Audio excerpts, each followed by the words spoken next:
This is the Aunty and Brain Tumours talk show. It's a show full of informative chat and inspirational messages. The Aunty and Brain Tumours talk show on podcast. Hi, I'm Elisabeth, and in 2020 I was diagnosed with a glioblastoma, and it started in the June, and I was woken up by a very sharp pain in my head.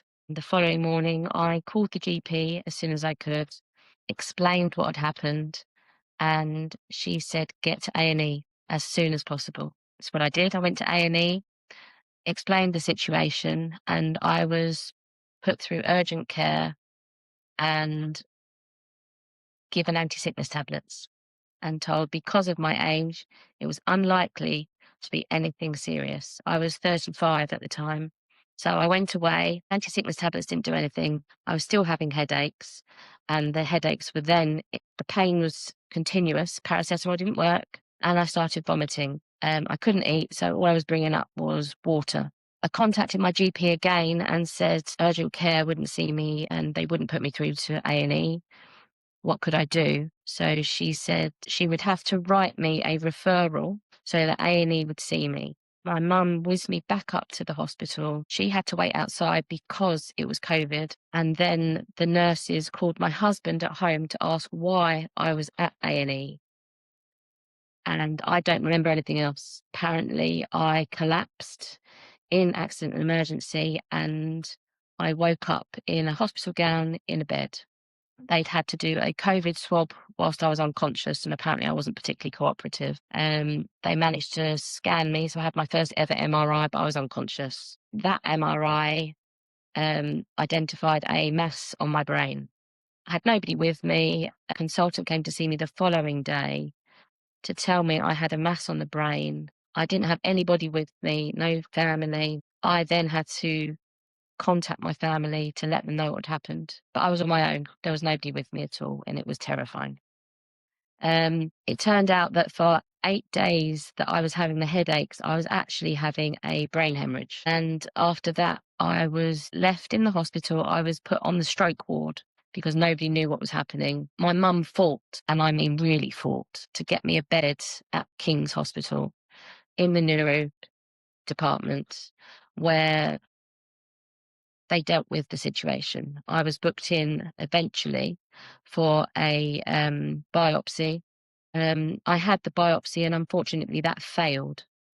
It bled too much, which made them automatically think cancer.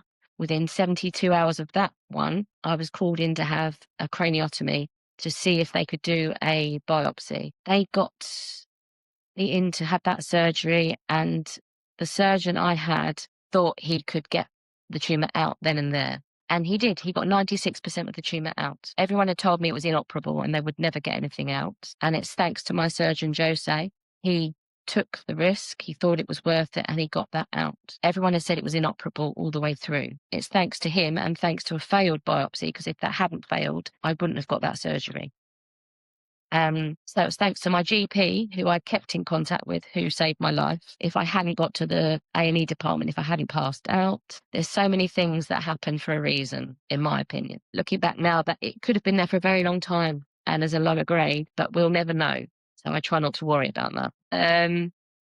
I can't remember exactly where it is, but it's affected my left side completely. After my first operation, I was left paralysed completely down the left-hand side.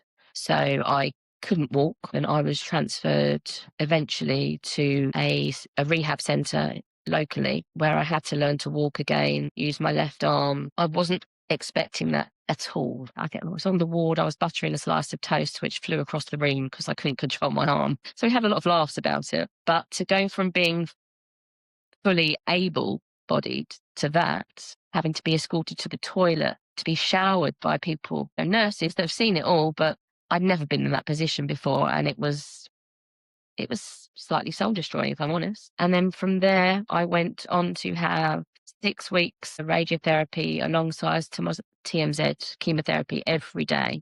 So I'd take my chemotherapy in the cab on the way up to the hospital, then have my 5 minutes of radiotherapy, and then home again. The radiation was exhausting. I slept a lot. I still had to carry on with the daily routines. I had 2 small children.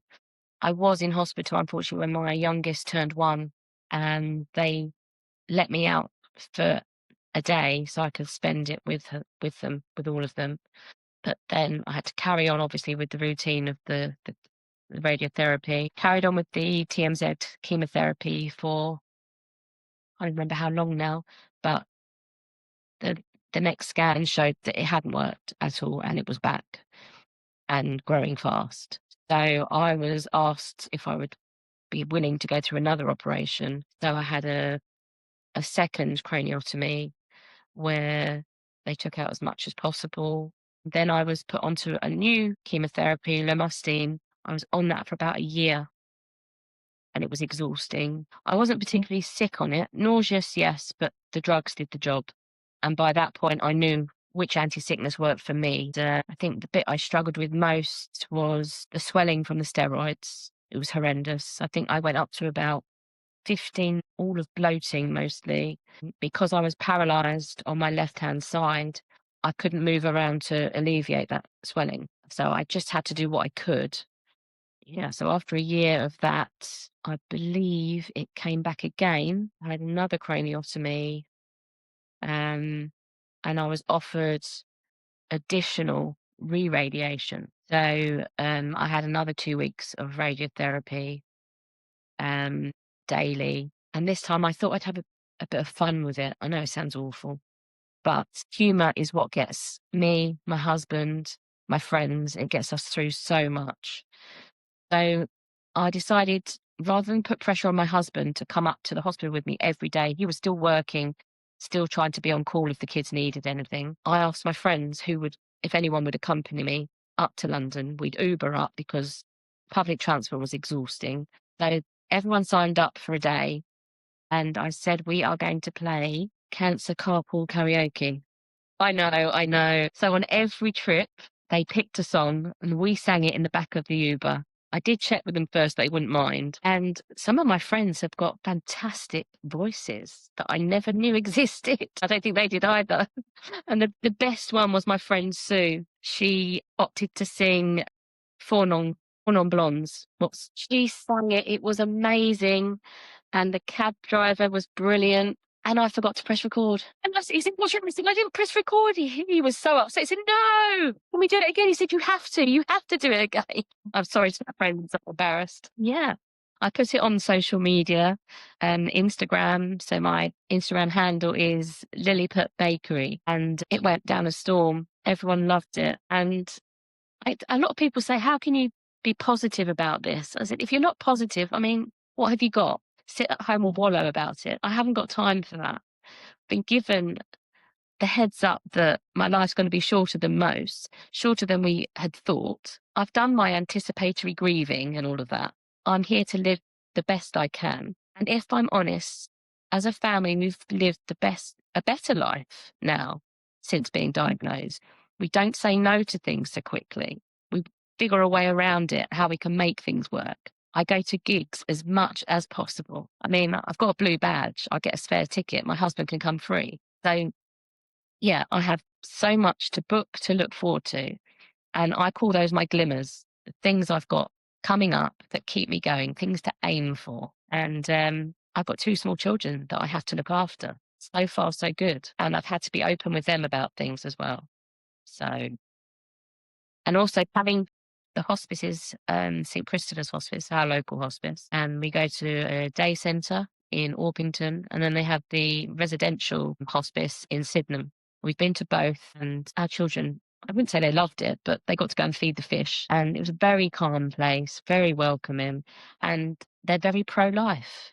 You know, I opted to contact the hospice and ask for help. It had been introduced to us before when I was diagnosed, but with no explanation of what they could offer us. When I did speak to them, they said, well, we can offer you district nurses that will come out to you 24/7. That would have saved us so much pain and anguish from the beginning. So now I'm doing everything I can to introduce my friends that are going through it, but introduce them in a positive way, how they can help and the other therapies they offer you. It doesn't have to be associated with death all the time. They're such a positive bunch of people. Staff are wonderful. I've had reflexology through them, acupuncture, just a safe place. I've even introduced my daughters to the hospice so that it's not a shock when the time comes. It's such a negative connotations associated with that word, hospice. If at the beginning it had been explained to us properly, rather than scaring the life out of us, we would have reached out 5 years ago. So they're a fantastic service. We've raised a lot of money for them. Every year since I was diagnosed, I have organised a concert. I'm a classically trained musician, and at Christmas, when I was first diagnosed, I said to my friend, I just want to play with everyone in the orchestra for one last time, and we did it. I got all my friends back together, and we play every Christmas, and we raise money for a charity. Last year, we decided to raise funds for St Christopher's, and we raised around 5 of them. It was incredibly emotional. I think we had around 150 to 200 people in the audience alone. And then we had people fly in from Australia, America, all over the UK as well. And we've all known each other for about 30 years, and it was just fantastic to get everybody together to play. Very emotional. I honestly thought it would be just one concert and done, but we got 5 years out of this so far. And I actually did an article for St Christopher's, and on the article on their website, there is a link to the concert, so you can watch it in full. The other thing, after one of my surgeries, it came to my attention that other brain tumour patients are on alternative medication, and I was recommended to try it rather than have to keep going under the knife for operations. And it's a cannabis medication. I don't know if I'm allowed to talk about it, but so it's called Sativex, and it's an oral medication so that you have to ingest it. You can't smoke it because everyone thinks I'm high as a kite smoking. I'm not. It's private prescription. It costs an awful lot of money. I've had to fundraise myself so that I can afford it. My family contribute every month. And about 12 sprays of it a day. I think it's the equivalent of about 4 to 5 spliffs. So yes, I am off my tits all the time. I don't know if I can say that either, but I am always stoned. But every time I have been poorly and had to drop back on it, the tumours come back every time. And my whole team have said that is what has been holding this cancer back.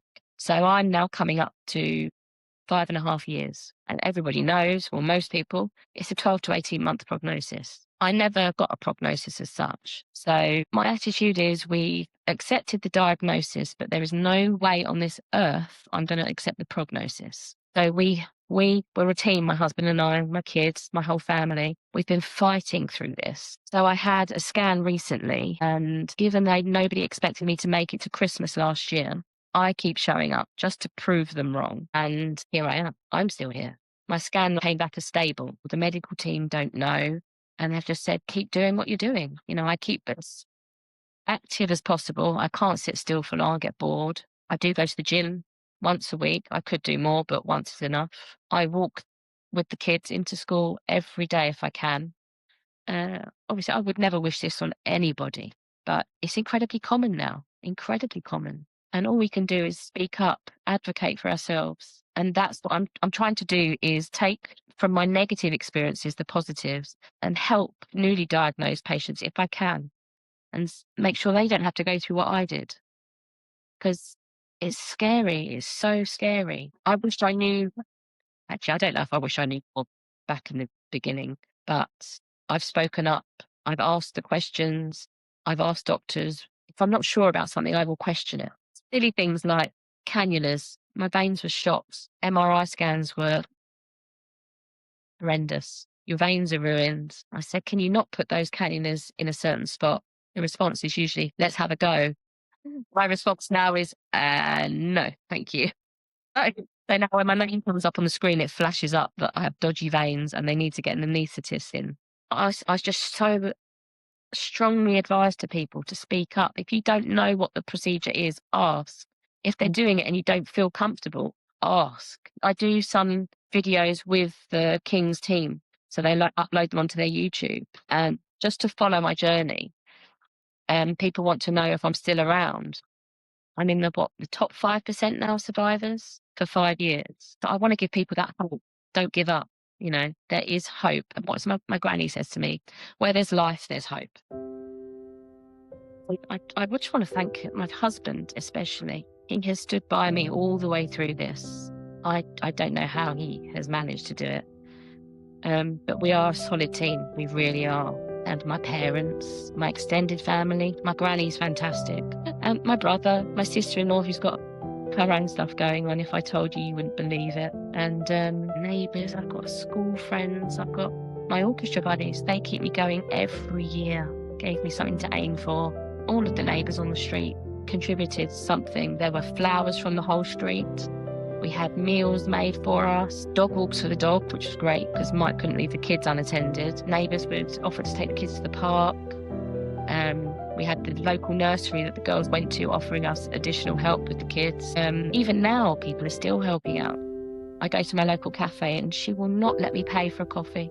She will not. Steph, she's amazing. Everyone chips in because I guess it's the way they can help. Everyone wants to cure you, but they can't. So they offer what they can. And those things make such a difference. This is the Aunty and Brain Tumours talk show. It's a show full of informative chat and inspirational messages. The Aunty and Brain Tumours talk show on podcast.